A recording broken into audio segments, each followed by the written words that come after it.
Hi everyone.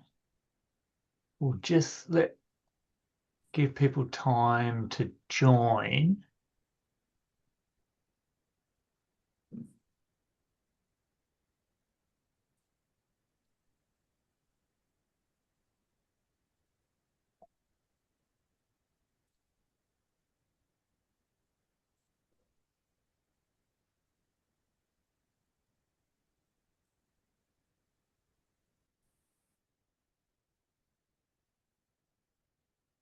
Can I check with my fellow panelists? Can everybody see the slide? Okay.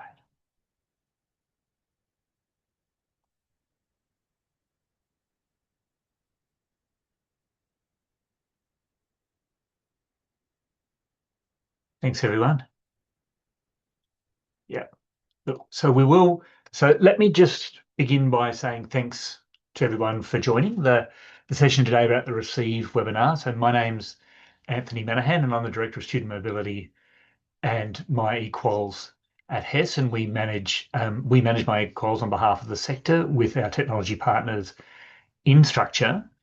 And so our overview or the outline for today is I'm going to give just a little bit of background and context, and then we're going to hear from Verdi and Mairead around how the University of Melbourne and NESA are leveraging the receiver org, and then we'll have time for some discussion and questions at the end.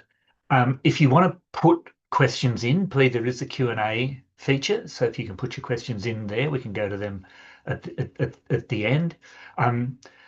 If you have any issues with that, also happy to take questions out of the webinar chat at the end. But before I start with the overview, I just want to sort of welcome and say thank you to Verdi Arli from the University of Melbourne and Mairead Ennis from NESA, and let them give a brief introduction of themselves. Verdi, then Mairead. Hi everyone, my name is Verdi Arli. As Anthony mentioned, I'm the Associate Director of Admission at the University of Melbourne. My office is basically managing all the admission entry requirements, standards, selection policy for the University of Melbourne for undergraduate, graduate, and research as well. Thank you. Thanks, Verdi. Mairead. Good afternoon, everyone. My name's Mairead Ennis, and I'm the lead of the initial teacher accreditation team here at the New South Wales Education Standards Authority. My team has the really important job of accrediting all our teachers in both New South Wales schools and early childhood services. So we have a pretty important job to do to make sure that we have quality teachers within our classrooms. So nice to be here, and thanks for inviting me, Anthony. Thank Thanks, you. Mairead. And a nice lead into that need for streamlining verification and particularly building trust. I'm just going to give a quick sort of bit of context around, I mean, many of you will be familiar with this, but that evolution of the credentials, going from the paper to the digital to the secure digital document, open badges and then digital credentials, and that journey through from physical, digital to and to the intelligent document. So as we're very much in the right-hand side of that now, but as well as that document production, which we know My eQuals was originally set up to do, that importance of being able to receive and access a document for the decision makers and the verifiers is becoming increasingly important. The My eQuals journey, for those, I know many of you will be familiar with this, but just reiterating that it is an Australian New Zealand initiative, started with the Australian New Zealand universities from the heads of student admin, and was inspired by the Groningen Declaration Network, which is it's an international not-for-profit, and it really focused around student mobility, verifiable credentials, and so that, as it says there, so that citizens worldwide are able to share authentic educational data with whoever they want. I mean, that's that fundamental underpinning for My eQuals and all aspects of My eQuals, and the My eQuals community. I think about learner agency, but from a trusted source. So a bit of the journey, as I say, came out of the Groningen Declaration Network. Then Universities Australia and Universities New Zealand signed the declaration. And as that commitment from a, if you like, from a national sector perspective to that secure credentials and student mobility. That HES was appointed as a managing organisation at that stage, and then working with Parchment, an Instructure company at that point, so now broadly under Instructure, to deliver the MyEquals solution, and which now Instructure, and now which became MyEquals.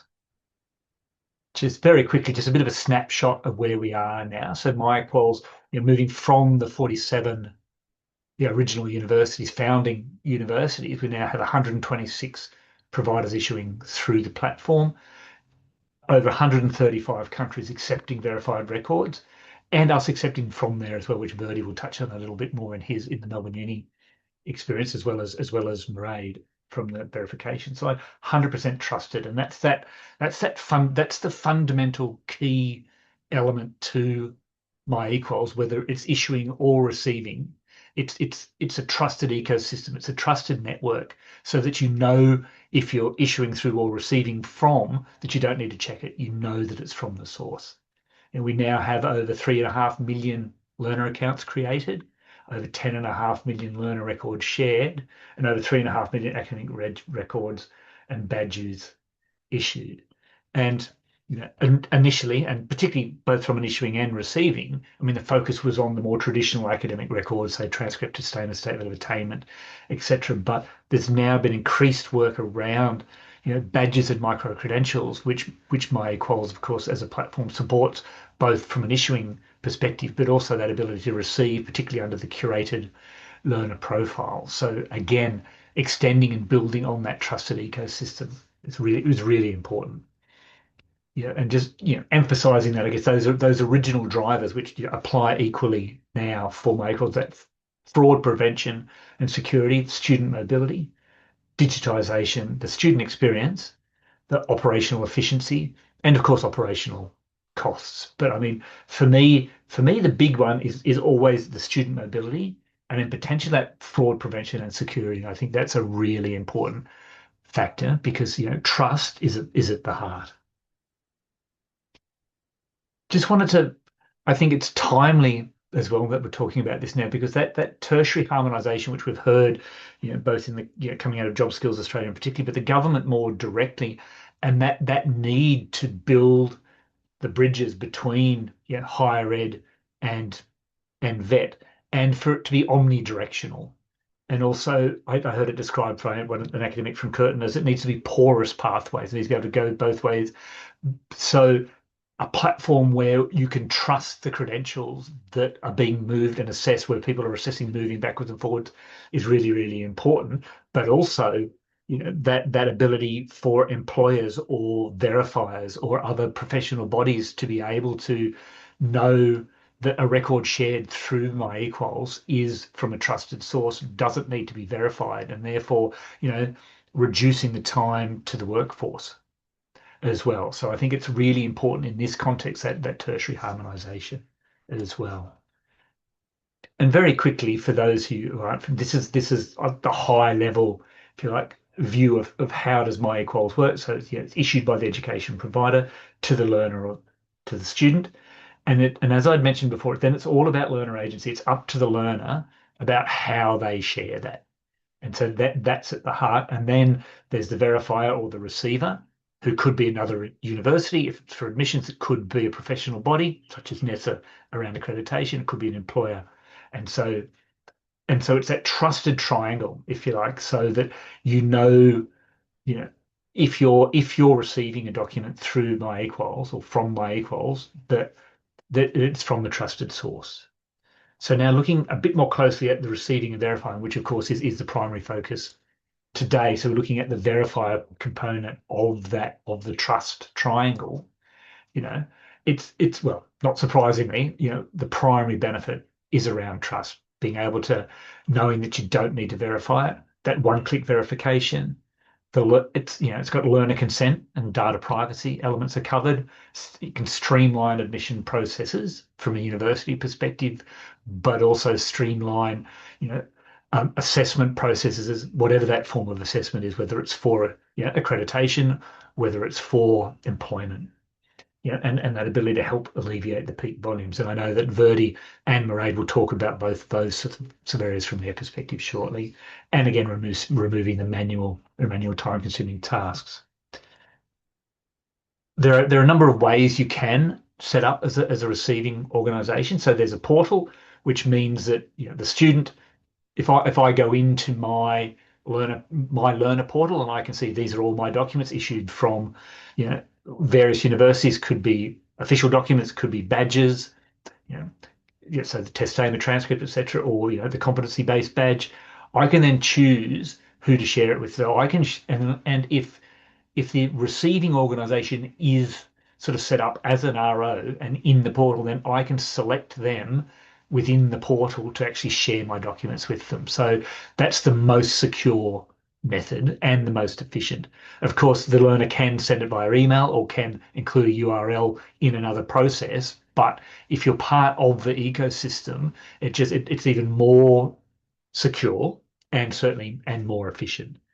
And there are other, I mean, I won't dwell on these, and I'm sure we'll be happy to we'll certainly share the pack afterwards. But you can also use an API, so you can actually automatically send it through to your receiving system. Again, more efficient. You can also set it up as a credential attachment in your process. So you might have your, if you're an admissions, if you're an employer and you have someone applying for a job and you ask them in that step to provide evidence of your credentials, then you could link it directly from MyEquals in a secure sense using the OAuth function. So that's how that's. As I say, I'm not going to go into great detail about that, but that's how that's designed to work. And again, just that embedded function within your process. And so this is quite a useful demonstration of that ecosystem as I described before. So the organization portal, this is like the university or the other education provider, the institution who's managing the documents, issuing the documents. The learner portal, if I'm the learner, I've got all my material, and then I can choose how to share it. As I say, I can share it with employees, social media, institutions, whoever I want to. But if we're going through the path of the MyEquals, the network brokerage services, either receiving or the API or OAuth, that it's within that trusted ecosystem, which I think is particularly valuable. As I say, both from a security perspective, but also significantly from an efficiency perspective. And some of the reasons that we would say that the benefits out of that participation. So it's comprehensive, it's trusted and accepted, it's secure and private, it's controlled, save money, create operational efficiencies, can maintain the integrity of credentials and the assurance of your governance organizations, so academic board or board in any sort of sense. Again, that student ability and improving the student experience, and then joining that by a national network. And I think that's a really important part, because if you've ever been to any of the MyEquals sort of sessions, and if we're talking to new participants, we do always talk about participants. We talk about joining the community, because it is a community, and that's where we've got the real strength, I think, as building that network of secure credentialing across Australia and New Zealand, and beyond, so that it's that trusted source. So I think that's particularly valuable. Just a quick run through around the security and privacy, because as we know, it's increasingly important, and I won't read through these, but all the levels of security that you would expect are, of course, adhered to in the product. And I think the last point being particularly important, based on privacy by design principles, and it's built into the system architecture. I think one of the advantages that MyEquals has through having our technology partner in Instructure is not only are we able to share within MyEquals and get documents through from within MyEquals, it also gives access to other networks that Instructure have outside that. So some of them are listed here. So the European Commission, and particularly in Ireland and the UK, Mairead's in Uruk, which was sort of inspired by MyEquals, the broader Parchment network in the USA, and I think in particular of interest in our region, the CSSD, so the access to the records in China. So that means that by being part of that the network as a receiver, you can receive documents from these global entities as well, which I think is particularly valuable. And I know, I mean, amongst a whole range of innovative initiatives that Verdi and his team have worked on, they've really emphasised around this. So I will hand to Verdi at this point, so he can sort of tell you a little bit about what's been happening at the University of Melbourne.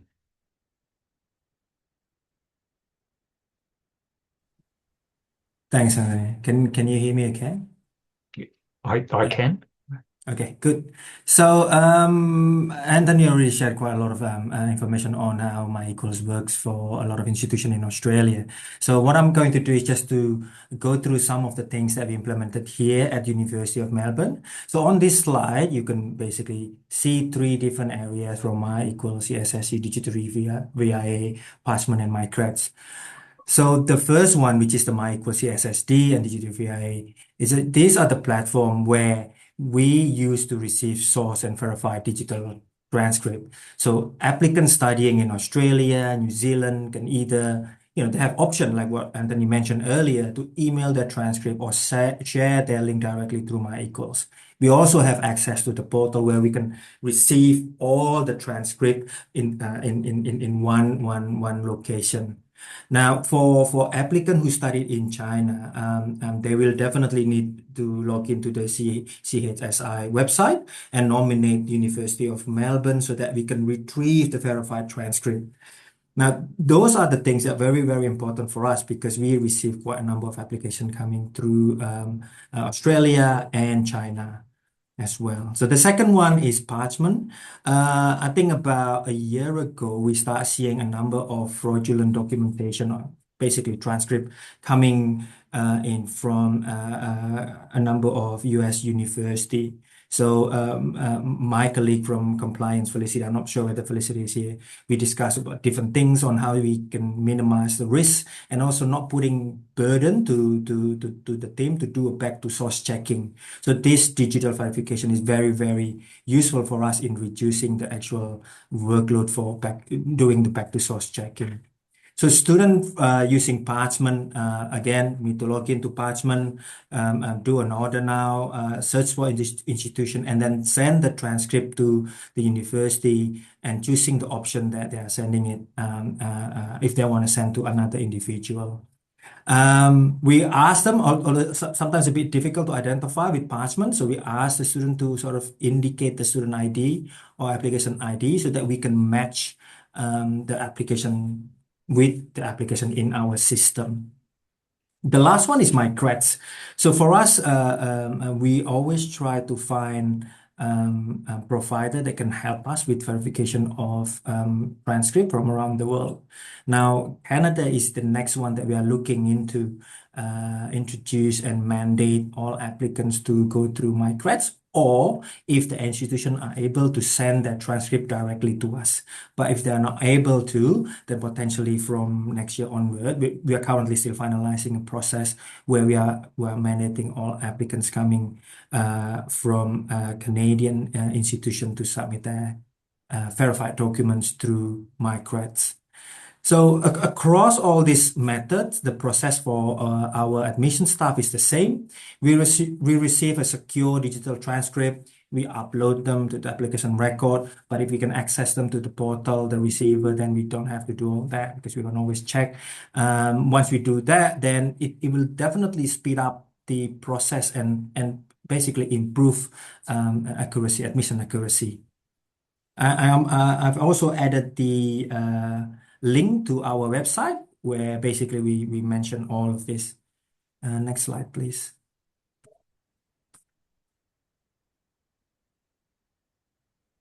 Yeah. So on this slide, I'm going to outline a little bit on why is it important for us at the University of Melbourne. So the issue certified digital transcript are coming directly from a Verdi institution, go through parchment, eQuals, Micros, and whatnot. So it's very important, like what Anthony mentioned, is about the trust, that we are able to trust that it's authentic documents. And this remove any risk of altered or fraudulent records, and give us confidence that we are assessing a genuine record. And this is very important for University of Melbourne in particular, because we in terms of number of applications, we receive almost 100,000 international application every year. There's only international application coming from different countries, majority in US, Canada, China, and few other markets as well. So having access to verified digital documents significantly increase the proportion of application where we can immediately trust the integrity of the record, because it's important for us to make sure that it's a genuine document. So you can imagine if we relied manual back to source check, like a decade ago, where we asked applicant to send their paper, the actual paper transcript to us directly, like probably some of the university in Europe and US are still doing that at the moment. The volume of paper that we receive, the hours that we spend for opening the document, the mail, scan it, upload it, will be massive. So I think that's important for us to understand the benefit of doing this. The other key point that I want to share is that transcript being real is not only the only thing that we verify, because we do see cases where applicants submit a genuine transcript but with manufactured score. So where the grade has been changed to be able to meet the entry requirement. But by receiving a verified digital document, we can assure that not only the transcript is authentic, but the score themselves are genuine. So then staff can just focus on assessing, calculating, and making sure that we admit the right student. Well, we know that in my team, we have a lot of admission experts. They are trained to look at discrepancies, such as unusual signature, for instance, color inconsistency, font anomalies, or other sign of tampering. But having a verified document, we can focus our time on what actually matters, which is the actual calculation of the document. So this will definitely improve both efficiency and accuracy across the entire admission process. So the other couple of things that I want to discuss as well is that the other key benefit of the transcript is that it's accepted in place of agent certified documents. So we're not putting the burden or responsibility of verifying document to agents, because by getting the result automatically from the institution, we can guarantee that it's a genuine document. They are also sometimes free or a low-cost option for students. So most digital transcripts don't incur a fee, or much cheaper than ordering a hard copy paper transcript. So then this reduces financial barrier for applicants, particularly international students. And finally, students are given a permanent, secure digital wallet for their academic records. This means that they no longer need to reorder transcript every time they apply for a different institution or even job, for instance. So they can store, access, and share their verified document at any time from anywhere in the world. I think that's it from me. I'll pass back to Anthony. Thanks, Verdi. That was great. So I think that we have a really useful insight from that university admissions perspective, in particular from a very large organisation as well. So that theme around efficiency, I think, is important. But of course, trust comes through, and I know that's also a really key central point for NESA. So Mairead, I'll hand over to you.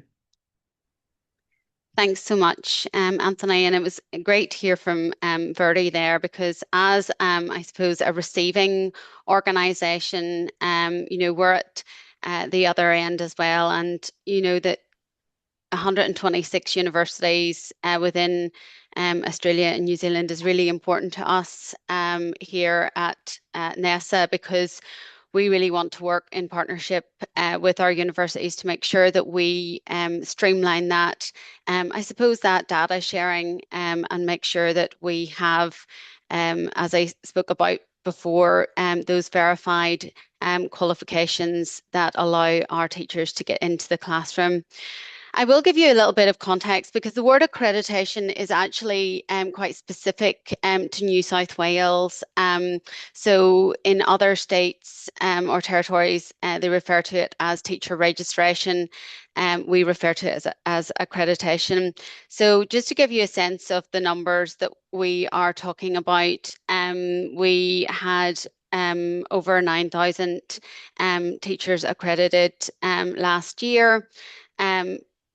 But what I would say is that we also have a lot of applications that perhaps are either too early to apply, or that their qualifications perhaps do not meet the standards to get accreditation.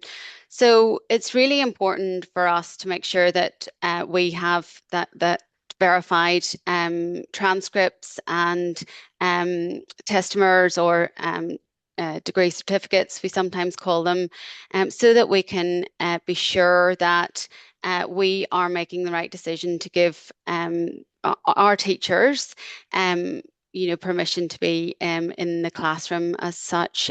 So I can't see everybody that's on the call today, but I want you to think about,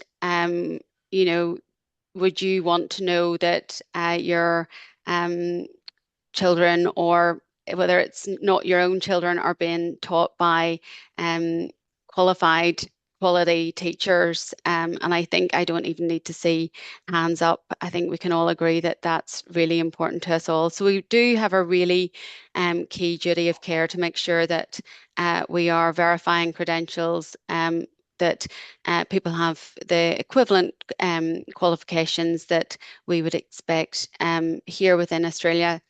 What I didn't say was we also receive lots of applications from all over the world.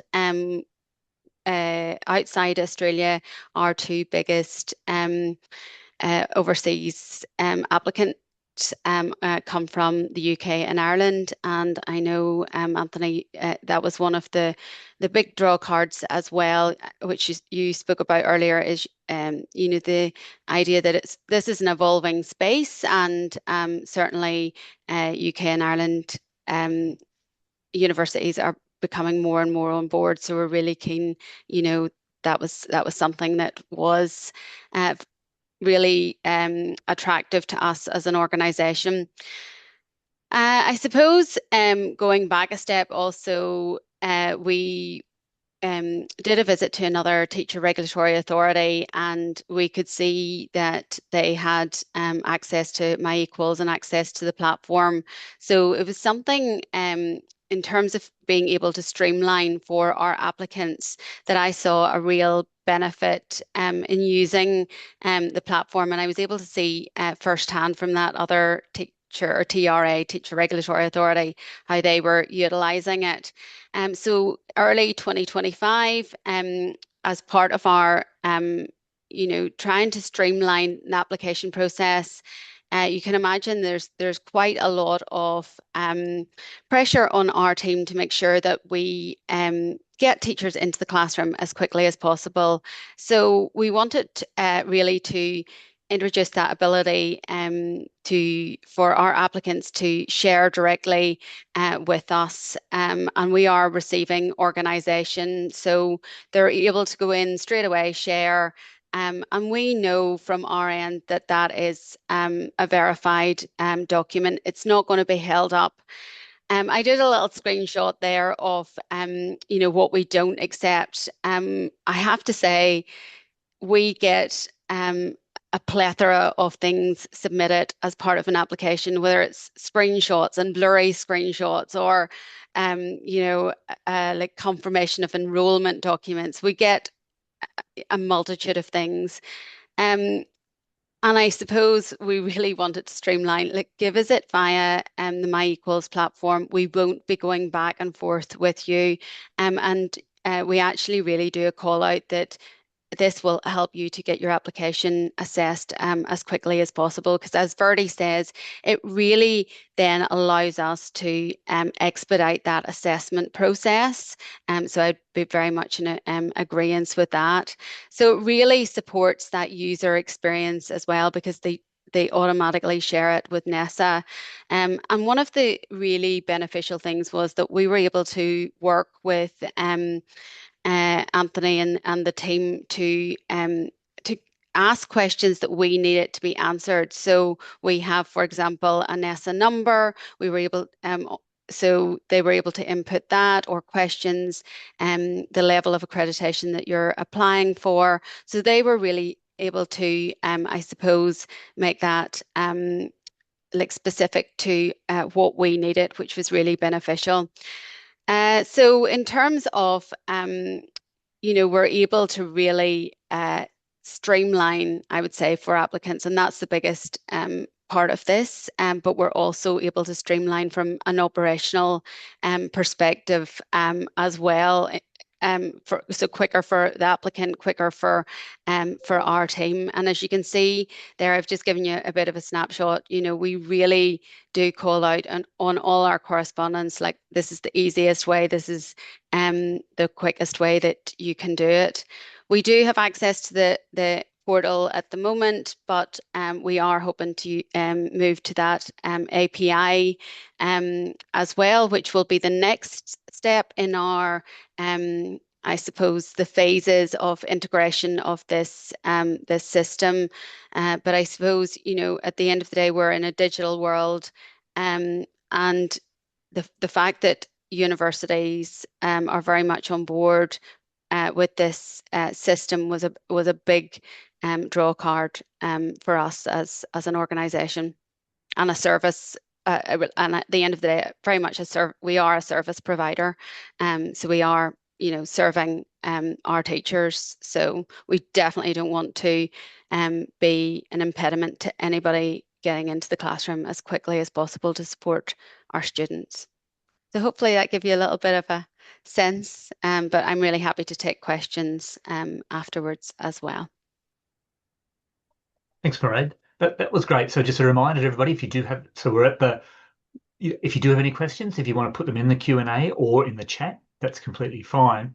But just, in closing, in the sense of from the presentation side of things, I think Mairead, your point, very powerful about, that quality assurance element of the end result, as in, teachers teaching our kids, we need them to be qualified, and that applies across the professions and any activity. So I think that really resonated with me, and I know from the university perspective as well. that flows through as well. It's all about the integrity of the process, and then the outcomes, because going back to some of the original drivers was about that security and protecting the integrity of our sector, which is world renowned. And so that ability to ensure, I think the other themes that really came out from the discussions around, the trust, but the authenticity, the minimizing risk, and the genuine element of what we're doing, whether it's for admissions to a program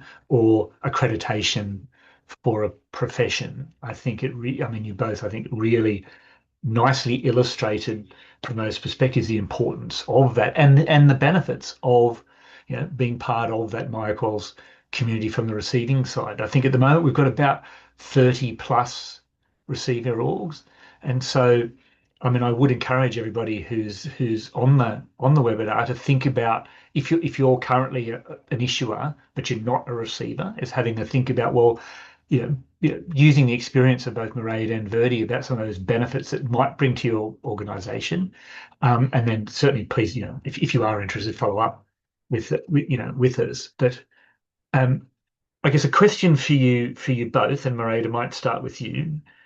We talk about the importance of, for the learners and the applicants, as well as, as those efficiencies. So what, if any, what feedback have you had from students, if any, or the learners providing it? Have you had any direct feedback from them? Really, no feedback is good feedback. Well, that's true. For us. That's true. That's true. And actually, I've heard very, very little negative, and that's a good thing. Because normally we would hear more if it's negative. Whereas I suppose in terms of being able to have that ability to hit share with us. You don't have that upload of documentation. Previously, we were looking at certified documentation. Um, I hear much more negative things whenever we go back to people and say, you've uploaded a copy of something that we don't accept, and Yeah. they get annoyed at that. Whereas I talked about those, those tailored questions that we were able to ask on our platform. So Yeah. they actually see we need a transcript and a testamer, and quite often we were finding that people were sharing a testamer and not the transcript, and vice versa. So actually, even by encouraging our customer, or our teacher, to use the platform, it nearly guides them again, really in what we need.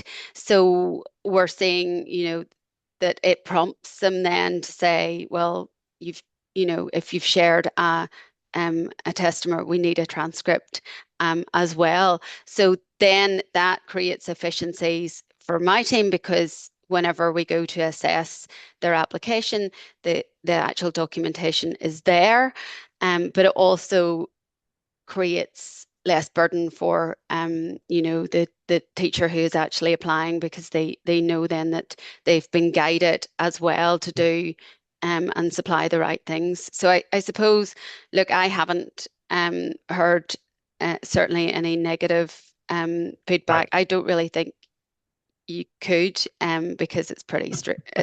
I wouldn't be that technically oriented, but certainly it's a pretty easy thing to do, I would say. Thanks. Thanks, Mairead. We just had a comment from Shannon, who said, as a receiving organisation, also would agree with Mairead's comments that no feedback is good feedback for the use of eQuals, as it means our teacher applicants, QCT, are not identifying issues with using it. So I'm glad that's resonating. That's fantastic. Verdi, to you, I mean, the same question, if you've had anything from the applicants, but also maybe the agents too, because I mean, in some ways, there's an element of actually being able to reduce reliance on agents as well as removing steps. I'm just wondering what the feedback has been, if any, or if no Yeah, feedback, good feedback as well, which, I think it's the same though. But I think it's important to notice that the feedback potentially coming from the other group of cohort of applicants who are not using the same methods, like the digital verification process. Meaning that for us, if we want to conduct a back to source checking, we are unable to ask applicant to submit them through my equals or through my Parchment or Micrest or other means.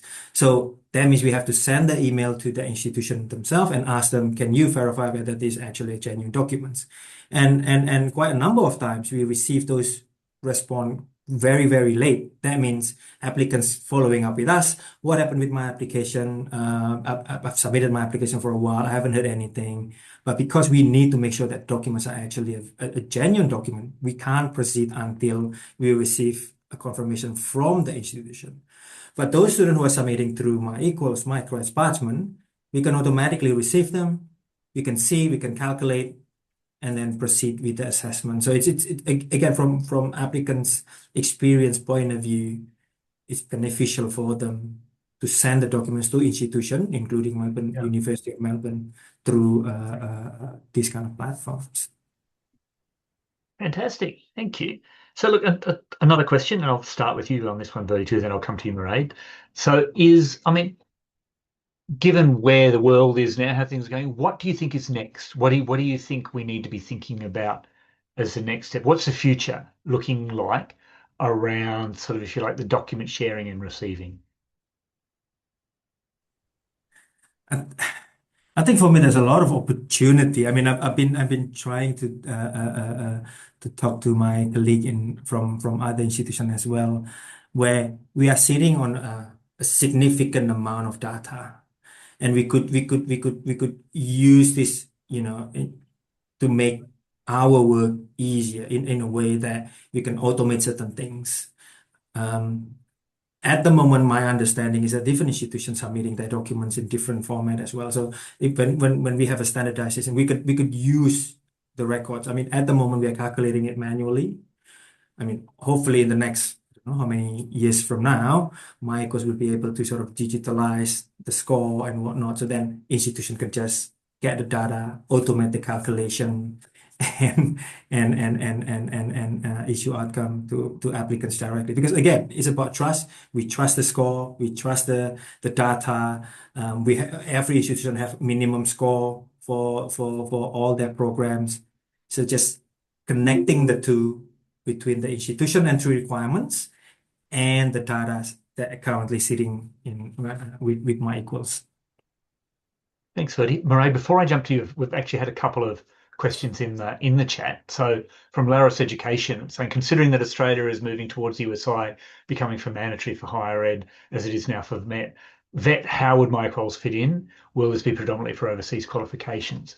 Well, I guess I'd note there that I mean the USI is already mandatory for higher ed, but I mean I guess the difference there is that yes, some data and some elements of the data, particularly for the case study, is available through the USI.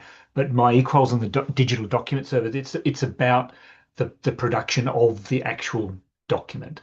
And so I think that's why all Australian and New Zealand universities and, as I say now, a total 126 are issuing their credentials through MyEquals. But I think, I mean, picking on Verdi's point, I mean, as we know, data is the future. I mean, data is where we're going. So I think that is that ongoing discussion. But I think MyEquals, it's it's working in parallel with the USI because it's about producing the digital document.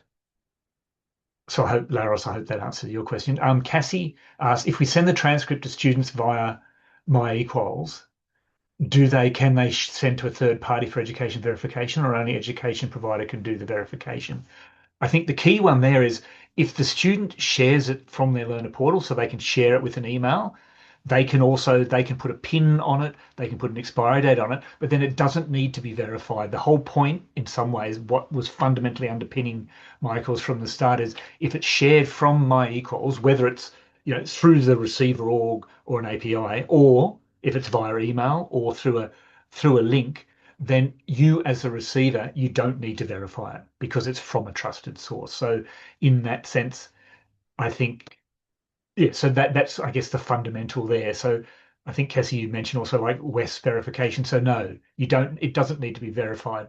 I guess there's a distinction there in terms of if it was coming from overseas through one of the other portals, there may be, if you like, how it relates under the AQF, that's a separate question. But whether it's an accurate and trusted document, if it's issued through MyEquals, then there is no query. There is no question. It doesn't need to be verified. Deb Feel had a question. The integration of digital badges into MyEquals will help with credit recognition and pathways to further qualifications. Will teacher education be using this in helping teachers gain their EITSL PD each year as well? I don't know, Mairead, are you able to comment on that at all? I'm not, unfortunately, and certainly, a good idea. I think, look, any sharing of information like that and freedom of sharing, and I see that our good friends in QCT, Shannon, who made the comment, the ability, like, where do I see the future? I'm going to revisit that, Anthony. I think we need to become a little bit smarter in working together as well. So if we're part of the community that then, of MyEquals, that there is actually a lot of power in that. And certainly, if we're on board that there's that, I suppose, sharing of information. So in terms of the EITSL PD, we are bound by EITSL standards for here in New South Wales. We meet the benchmarks, for example, although we are in New South Wales as Shannon's in QCT, but we work really closely with EITSL. So I think what you've actually identified is an opening there. And on that, point, people are traveling interstate. I can only really speak from the teacher perspective, but we do have teachers that move interstate and of course overseas. I'm one of them. I came here 15 years ago for a year and still haven't left yet. But it's really important that we have that opportunity to share that information freely. We're in a very transient world. So I think the more we can get ahead of being able to share credentials digitally is where we'll have the power. So that's my 2 cents. Thanks, Mairead. Thanks, Mairead. And Deb, I actually think this could be a good topic as well. We have the My eQuals Digital Benches and Micro Credentials Working Group. So I think this could be a good topic for that group. And of course, any and all participants in the My eQuals community are welcome to be part of that group. So if you are at all interested, contact me and let me know. I would just say, in terms of thanks to Jeremiah for sending through that link where Wes explicitly state on their page, one of their pages, the digital partners, if you like, that some of the online platforms that they work with include, and in My eQuals is one of those listed, as well as MyCreds and the Digitry Core. And Cassie, thank you. Still have some questions. After we issue the transcript to the student via My eQuals, can they share their transcript to us? Yes, they can. They can, and that's why. So Wes sort of say they do work with My eQuals as one of the trusted platforms. I think, there. I think there are potential opportunities for us to do some more work with Wes around some more integrations, but absolutely the student. And because it's all about that learner agency, they can share. So whether it could be the link or it could be an email as well with Wes from that trusted source. Wes knows that it's coming from eQuals, so they know that it's a trusted source. Got a question in the Q&A. Some an anonymous. Will eQuals allow to modify names or other details when changes have been made? I think that's a key point there is eQuals is the mechanism for delivering, the document issued by the institution. So the short answer would be no there. What it would need to be is, but if there was an error or something needed to be changed in that document, that would be a discussion with the issuing institution. So, with the university to say my name is wrong, that would then be updated in whatever the document was, and then that could be reissued through My eQuals. From Leonie, it says, how does this help verifying qualifications issued prior to 2015 and the UI system? Can learners upload older records? There is an ongoing problem when verifying documents. I think that in some ways the issuers sort of chose how far back to go in terms of which documents are going to be issued through My eQuals. But what I do know that a number of universities, if the student goes and says, I want to get my transcript from 2008, then the university may then issue them that through My eQuals, in which they'll have it. Another option there, though, is that if it's purely verification to see have they completed that degree, then under the broader My eQuals services is also the graduate verification service, which does go back for the participating universities to, I think it's 2001 in most cases. But more broadly, in terms of the digital documents, I think many institutions, as I say, will, if there's a request for the older document, they will issue it through My eQuals, so that's from the trusted source.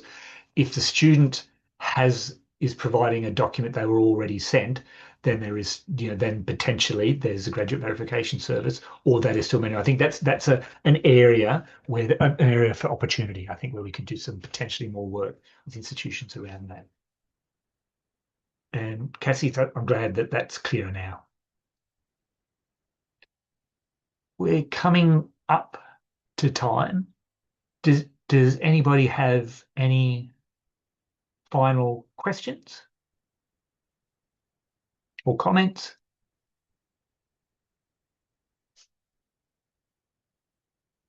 Okay. Thanks, Leonie, for clarifying to the main issue with private RTOs. So, I mean, again, we are, as I say, we're getting more and more participants, but I still think it is a broader area about for that. going to call it legacy, for those historical records, what opportunities might there be there? But I think that's a little bit of a watch this space as well on that one. But good question, and thank you. Well, if there are no other questions, I just wanted to say a big thank you to both Mairead and Verdi for taking the time today and for sharing their experiences. And I think, in both cases, really demonstrated, the benefit to our learners. I mean, and to ourselves. Let's not beat around the bush for leveraging that receiver functionality within MyEQuals, which is a sector asset. And I'd encourage you all to think about building on it where you can, always looking for opportunities. So again, a final call out to say, if anybody would like to know more about it, please feel free to follow up with me directly. If you've got any questions about what Verdi or Mairead are doing, I'm sure they'd be willing and happy to have a conversation with you. But if you want to send them through to me, I can sort of channel those through if you'd like. So can I ask everybody to do a quick digital round of applause for both Mairead and Verdi for a really good presentation and a good discussion. Thank you. Thank you. Clap. Okay, everyone. Look, have a great rest of your day on Tuesday. And again, really appreciate everybody for joining in. And again, thank you to Verdi and Mairead. Thanks all.